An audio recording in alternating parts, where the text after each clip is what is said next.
요한복음 4장 13절에서 14절의 말씀입니다. 예수께서 대답하여 이르시되 이 물을 마시는 자마다 다시 목마르려니와 내게 주는 물을 마시는 자는 영원히 목마르지 아니하리니 내게 주는 물은 그 속에서 영생하도록 솟아나는 샘물이 되리라. 아멘. 여러분, 인생의 70년, 80년 또 많게는 100년을 산다 할지라도 우리 인명은 제천이라고 이렇게 말합니다. 사람의 운명은 사람이 할 수 없다는 거예요. 하늘에 달렸다는 겁니다. 원래 하나님께서 인간을 창조하시고 우리가 이 땅에 살아가는 동안에는 하나님께서 영원히 살아가는, 하나님께 영광을 올리고 하나님을 찬양하며 하나님을 예배하고, 그러면 우리는 늙지도 않고 병들지도 아니하고 가난하지도 아니하고 죽지도 않는 이런 삶을 살아갈 수 있도록 우리 인간을 지으신 겁니다.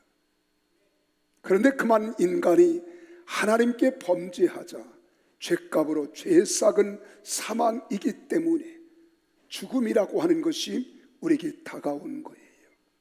그래서 사람은 70년, 80년, 100년을 살지라도 영원히 살아갈 수 있는 존재로 하나님이 우리를 창조하신 것과 비교해 보면 백수를 한다 할지라도 우리는 경점에 불과한 것입니다.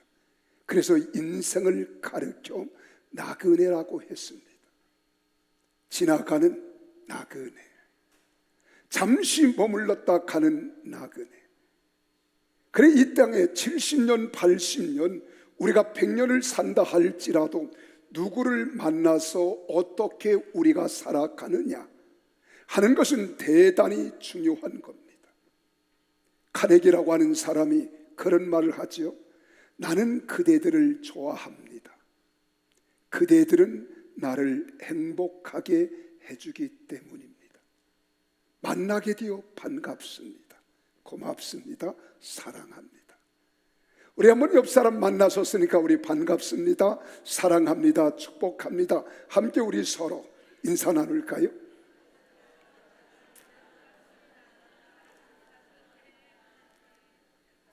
우리는 지나가는 나그네지만은 나그네처럼 서로 함께 만났다는 것, 서로 함께 교제한다는 것 얼마나 소중합니까? 나그네, 제가 삼행시를 한번 할 테니까 여러분들이 오늘 한번 띄워주시기 바랍니다.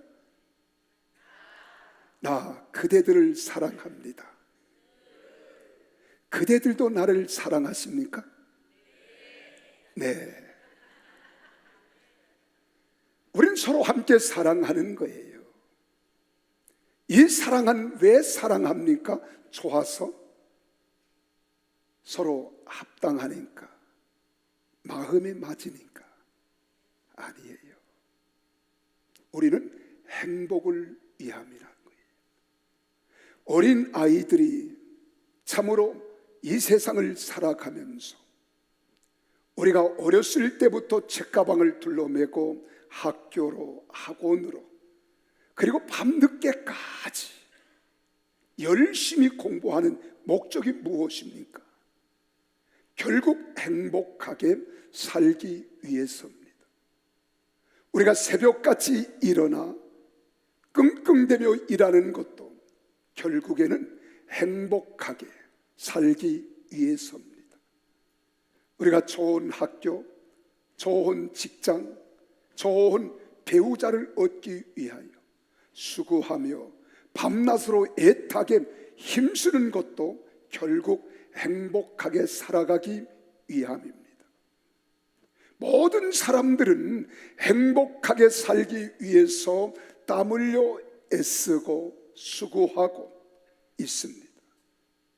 우리가 행하는 모든 것들이 결국 종국에는 행복을 위하여 달려가고 있다는 거예요. 오늘 여러분 행복하기를 원하십니까? 나는 아멘 하신 여러분들만 좀 더 이 땅에서 멋진 인생을 행복하게 살아가기를 주의 이름으로 축원합니다. 오늘 여기 본문 말씀을 보세요. 예수님께서 먼저 아시고 이 사마리아라고 하는 땅에 수가성 우물가로 가셨습니다. 그리고 한 여인을 만났습니다. 그리고 한 여인에 대한 이야기가 오늘 본문에 기록되어 있습니다. 이 여인은 남편을 5이나 만났지만은 결코 행복하지 못했습니다. 우리는 배우자나 배필을 잘 만나면 행복할 것이라고, 물론 좋은 배우자, 좋은 배필을 만났을 때 행복을 꿈꾸며 우리는 행복할 것이라고 생각하지 아니하고 서로 연인 간의 교제를 하는 사람은 없을 것입니다. 여러분, 왜 만나요? 저 여자를 만나면, 저 남자를 만나면 나는 행복할 거야. 내가 원하는 꿈, 바라는 마음, 기대만큼 이루어질 수 있겠지 라고 하는 생각을 갖습니다. 그렇다고 우리가 만나서 결혼하면 그 사람과 평생을 해로하고 살아갈 걸 약속하지만은 사흘이 멀다 하고 갈등을 느끼고 싸우고 다투며 사는 것, 이것이 인생이 아닙니까? 아닌 척하지 마세요. 다 보니까 그렇게 우리는 살아가고 있습니다. 다투다가도 좀 더 나은 내일을 위하여 이해합니다. 양보하고 포용하고 사랑하고 수용해요. 내가 참으면 좋아질 거야, 나아질 거야. 이렇게 우리는 평생을 함께 사는 것, 이것이 바로 인생입니다. 여러분, 이 사람이 누구를 만나든 행복을 기대하고 행복을 바라지만은 나를 행복하게 해주는 데에는 한계가 있습니다. 기독교 단체인 행복을 만드는 사람들이라고 하는 이 단체에서 이런 질문이 있었습니다. 이 세상에 죽었다가 다시 태어나도 지금 배우자를 만나 살겠습니까? 라고 하는 질문을 던졌을 때 여성 응답자 200명 가운데 163명이 아니요, 나는 절대로 저런 인간은 만나면 안 되지요. 한 번 만난 것으로 알겠습니다. 그 가운데 24명은 글쎄요, 생각 좀 해봐야 되겠습니다. 그 가운데 13명만 예라고 대답했습니다. 이러한 이야기를 들은 어느 분이 설마 내 아내는 그러지 않겠지, 다시 태어나도 나를 만나 살겠다고 자신 있게 이야기할 수 있을 거야. 아마 나도 그렇게 할 줄 믿어. 그리고 은근히 사랑하는 아내에게 이렇게 물었습니다. 여보, 당신이 다시 태어나면 나를 만나 살겠지? 라고 했더니 이 아내가 고개를 들리더만 웃더라는 거예요. 그리고 다른 방으로 옮겨가더랍니다. 이 남편의 주책까지 거기까지 찾아가서는, 아니 내가 한번 물었잖아, 다시 태어나도 나와 함께 살겠지? 라고 했더니 고개를 좌우로 흔들면서 다른 방으로 가더라는 거예요. 사랑하는 성도 여러분, 이 남자가 더 이상 체면이 구겨서 물어보지 못했답니다. 그 아내가 왜 도망갔는지 오늘 여러분들에게 상상에 맡기겠습니다. 결국 이 설물이 말하는 것은 대부분의 사람들이 자신의 배우자나 배필에 대하여 만족하지 못하고 있다는 것입니다. 이유는 처음 만났을 때에는 이 사람이면 행복할 것이라고 생각했는데 살아보니 기대만큼 되지 못하다는 거예요. 여러분, 우리는 그렇다면 경제를 한번 생각해 볼까요? 경제적으로 부유해지면 행복할 것이라고 사람들은 말합니다. 그래서 돈을 벌기 위하여 죽기 살기로 일합니다. 경제적인 여유가 있어야 행복해지는 조건이 될 수 있다고 생각하는 것은 얼마든지 공감은 됩니다. 그러나 행복은 경제적 어려움 때문에 파탄나는 가정들이 얼마나 많습니까? 역으로 우리는 여유 있고 좀 부유하게 살면 여러분 행복할까요? 도리어 부유한 사람이 더 불만을 품고 만족하지 못하며 기뻐하지 못하고 행복해하지 못하는 것을 우리는 얼마든지 볼 수 있습니다. 매년 3월이 되면 유엔이라든가 아니면 영국의 행복 수치를 전 세계인을 상대로 내는 단체가 있습니다. 올 3월 달에도 유엔에서 어느 나라 민족이 가장 행복하게 사는가를 연구 검토 결과를 발표한 적이 있어요. 여러분, 돈 많은 부유한 나라 강국이 행복 수치가 높았을까요? 결코 아닙니다. 올 3월에 발표한 내용을 보면은 1인당 국내 총생산 GDP가 3,000달러 밖에 되지 아니한 부탄이라고 하는 나라가 전 세계에서 가장 행복한 나라로 발표가 되어집니다. 얼마 전에는 방글라데시가 가장 행복한 나라로 발표가 되었습니다. 여러분, 전 세계에서 최하위권 경제 성장을 이루지 못한 가난하고 힘든 나라들이에요. 부탄이라고 하는 나라는 세계에서 유일하게 고속도로가 없는 나라가 부탄입니다.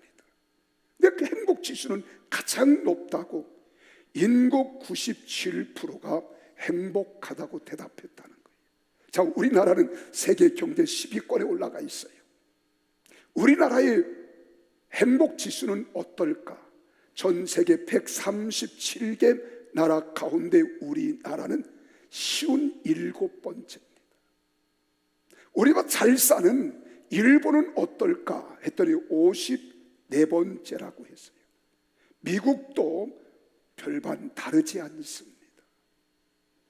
여러분, 부자 나라들은 불행을 느끼며 살아가는 사람들이 훨씬 많은데 오히려 가난한 사람들이 더 행복하게 생각하며 살고 있다는 것입니다. 우리는 이런 통계를 매년 듣습니다. 매년 신문 지상을 통하여 우리는 보고 있습니다. 이런 통계를 통해서 우리가 무엇을 알 수 있습니까? 결국 경제적 여유로만 우리를 행복하게 해주는 요인이 될 수 없다는 것입니다. 결국 부유해지는 것은 행복할 수 없다는 거예요. 가난하다고 불행하냐? 그렇지 않습니다. 부유하다고 행복하냐? 그렇지 않습니다. 예수님께서는 우리에게 이렇게 말씀합니다. 도적이 오는 것은 도적질하고 죽이고 멸망시키는 것뿐이에요.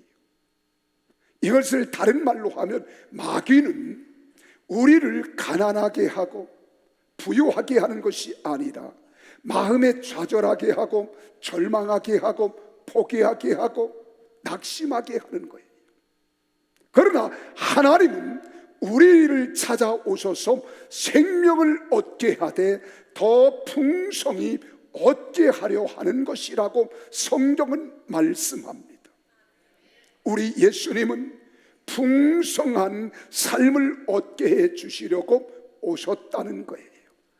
여러분들이 행복하게 살아가게 하기 위하여, 멋진 인생을 살아갈 수 있도록 하기 위하여 하나님께서 사람의 몸을 입고 이 땅에 오신 그분이 바로 예수 그리스도이심을 믿으시기를 바랍니다. 얼마나 우리가 행복하게 살아가기를 원하냐, 부유하게 살아가기를 원하며 마음의 기쁨과 감격 속에 날랄랄랄 춤을 추며 노래하며 띠띠빠빠하고 살아갈 수 있도록 하기를 원하느냐. 고린도후서 8장 9절 말씀에 보면 우리 주님이 그렇게 말씀합니다. 우리 주 예수 그리스도의 은혜를 너희가 알거니와 부유하신 이로써 너희를 위하여 가난하게 되심은 그의 가난함으로 말미암아 너희를 부유하게 하려 하심이라고 하셨습니다. 예수님이 가난하게 되신 것은 우리를 부유하게 하시려 하심이라고 했습니다. 예수님은 이 땅에 사실 때 가난하게 사셨는데 그 이유는 여러분과 나를 부유하게 살게 해주시기 위함이라는 거예요. 마치 이렇게 생각하면 됩니다. 부모가 자녀를 위하여 먹을 것, 입을 것 아끼고 아껴서 아이들을 학교 보냅니다.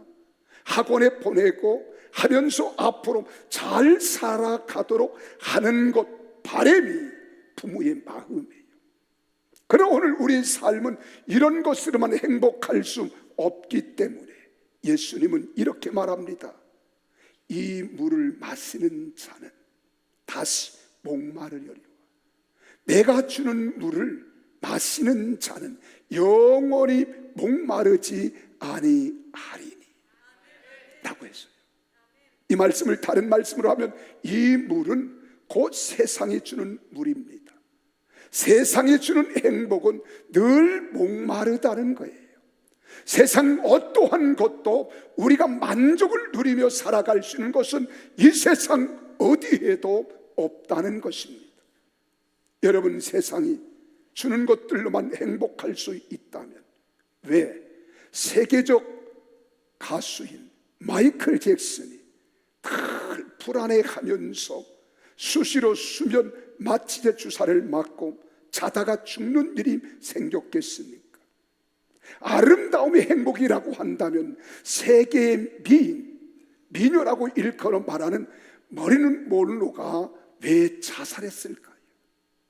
권세가 행복을 가져온다면 한국의 최고의 권력자인 대통령이 자살을 하겠습니까? 여러분, 그뿐이겠습니까?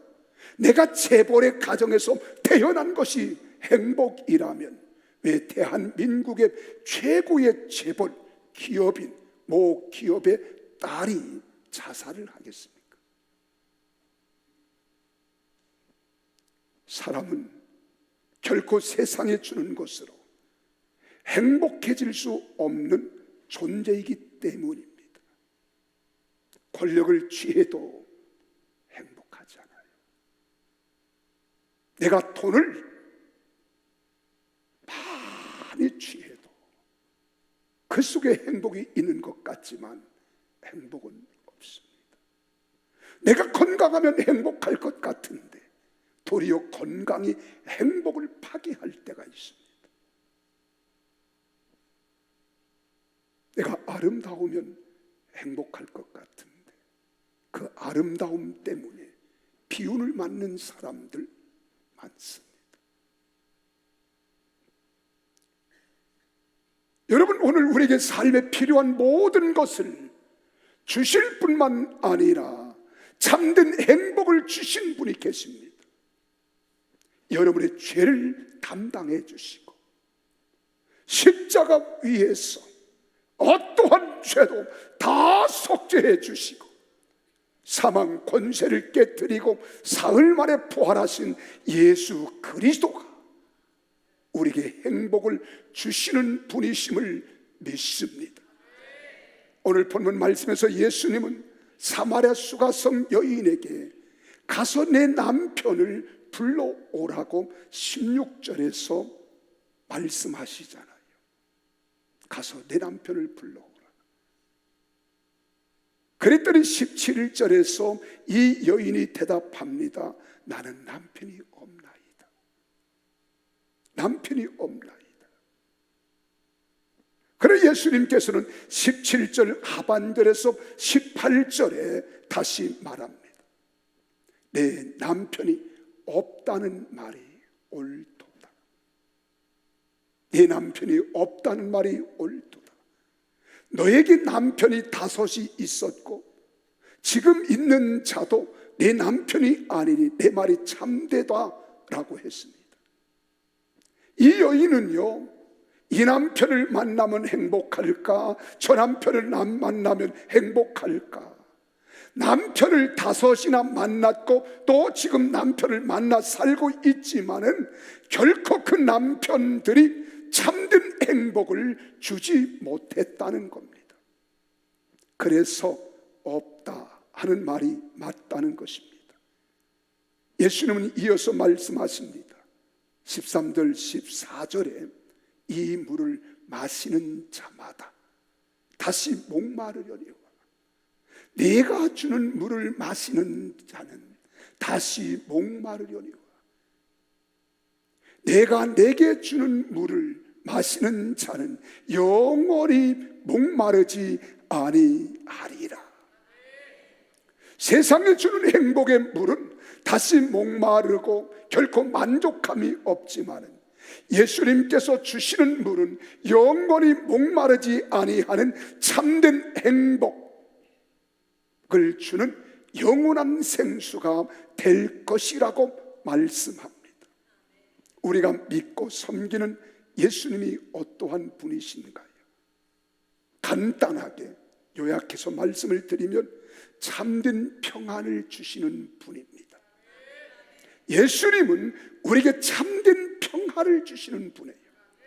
요한복음 14장 27절에서 그렇게 말하잖아요. 평안을 너에게 끼치노니 곧 나의 평안을 너에게 주노라. 내가 너에게 주는 것은 세상이 주는 것과 같지 아니하니라. 너희는 마음에 근심하지도 말고 두려워하지도 말라고 했습니다. 여러분, 간단하게 다시 설명을 드리면 기쁨의 근원, 진정한 행복의 평안은 예수님께로부터만 나온다는 것입니다. 우리들에게 닥친 문제들을 회피하는 것이 아니라 극복할 수 있는 평안입니다. 죄악의 위기에서도 흔들리지 않습니다. 반드시 실현된다는 굳건한 믿음의 용기를 나타내는 평안을 하나님께서 예수 그리스도를 통하여 우리에게 주시는 평안인 줄 믿으시기를 바랍니다. 이 평안은 세상이 주는 것이 아니에요.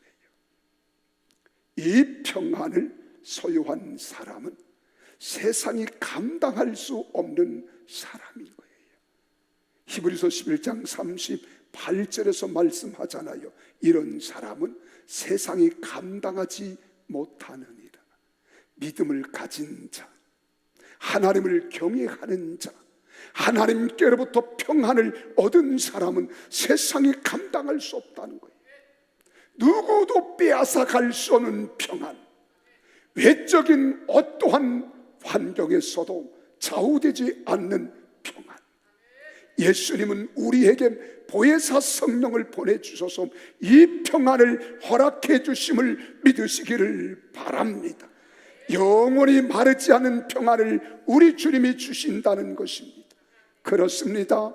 예수님이 내 인생의 주권자가 되시고 나의 죄를 대속하시는 대속자가 되심을 믿고 의지하는 사람에게 이런 평안이 넘쳐날 줄 믿으시기를 바랍니다. 나는 오늘 참석한 여러분들에게 이 평안으로 가득 차기를 바랍니다. 그래서 찬송가 가운데 그런 찬송이 있습니다. 평화로다 하늘 위에서 내려오네. 이 평화가 나는 여러분 심령, 여러분 가정 위에 항상 차고 넘쳐나기를 주님의 이름으로 축원합니다. 두 번째로 참된 기쁨을 주시는 분입니다. 우리가 믿는 예수님은 참된 기쁨을 기쁨을 주시는 분이에요. 요한복음 15장 11절에서 예수님이 친히 그렇게 말씀하잖아요. 내가 이것을 너에게 이름은 내 기쁨이, 나의 기쁨이 너희 안에 있어 너의 기쁨을 충만하게 하려 함이니라. 그래서 바울은 데살로니가전서 5장 16절에 말합니다. 항상 기뻐하라. 맥없이 기뻐할까요? 아닙니다. 빌립보서 4장에 말합니다. 주 안에서 기뻐하라.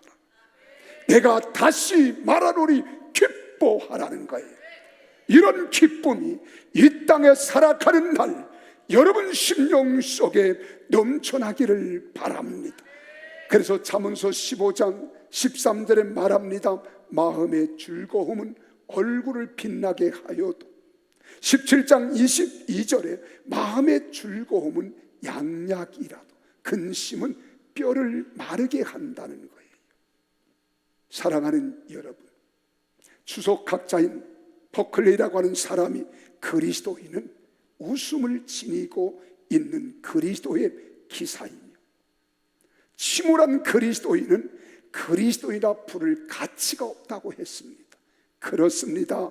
예수를 믿는 사람은 세상에 줄 수 없는 기쁨이 있는 거예요. 나는 이 기쁨이 예수를 통하여 여러분 속에 넘쳐나기를 주 이름으로 축원합니다. 이런 사람은 절망에서 소망을 얻습니다.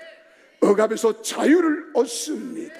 질병 가운데 있을지라도 치료자 예수 그리스도를 만나면 치료될 줄 믿고 소망이 넘쳐날 줄로 믿으시기를 바랍니다.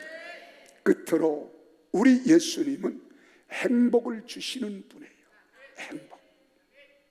요한복음 6장 35절에서 주님은 그렇게 말하잖아요. 같이 한번 읽어보실까요? 시작. 예수님께서 이르시되 나는 생명의 떡이니 내게 오는 자는 결코 줄이지 아니할 터이요 나를 믿는 자는 영원히 목마르지 아니하리라. 영원히 행복이 떠나가지 않겠다는 거예요. 여기서 영원히 목마르지 아니하리라 하는 이 말씀을 달리 해석하면 아무 때든지 또 한순간도 목마르게 하지 않겠다는 것입니다. 예수를 믿는 자는 한순간도 빠짐없이 참된 만족을 얻게 된다는 것입니다. 예수가 없는 사람은 세상적으로 많은 것을 소유하고 누릴지라도 참된 만족을 알지 못한 채 결국에는 허무함, 절망감, 불행함, 좌절, 불안, 두려움에 쌓여서 살아가게 마련입니다. 그러나 예수 믿는 사람들은 예수가 내 안에 주권자로 대속자로 나와 함께 하시기 때문에 참된 기쁨과 만족과 평안이 넘쳐날 줄 믿으시기를 바랍니다. 예수님은 우리에게 세상 줄 수 없는 평안, 기쁨, 참 행복을 넘치도록 주시는 분이심을 믿습니다. 그래서 우리는 평안을 너희에게 주노라. 세상에 줄 수 없는, 세상에 알 수도 없는 평안, 평안을 내게 주노라. 기쁨을 내게 주노라. 세상에 줄 수 없는, 세상에 알 수도 없는 기쁨을 내게 주노라. 행복을 내게 주노라. 세상에 줄 수 없는, 세상에 알 수도 없는 행복을 내게 주노라.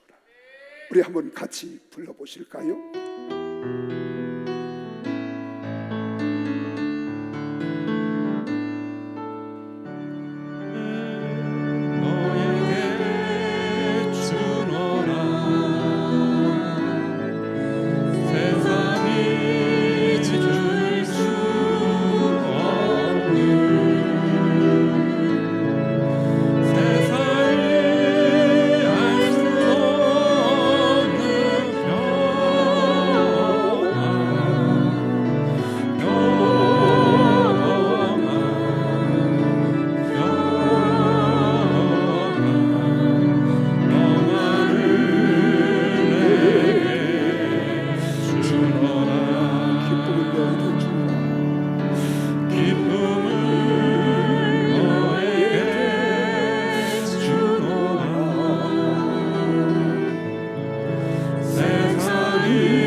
사랑아. 행복을 너에게 주노라. 세상이 줄 수 없는, 세상이 할 수 없는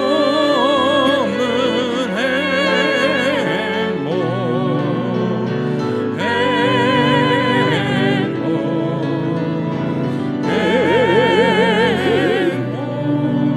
행복을 내게 주노라. 그렇습니다. 참 평안, 참 기쁨, 참 행복은 예수 그리스도께서 주시는 것입니다. 오늘 본문의 사마리아 수가성에 사는 여인은 남편을 5이나 만났지만 행복하지 못했습니다. 그러나 예수님께 나오고서 예수님을 만나고 참된 행복을 찾게 되었습니다. 예수님은 말씀합니다. 이 물을 마시는 자는 다시 또 다시 목이 마르려니와 내가 주는 물을 마시는 자는 영원히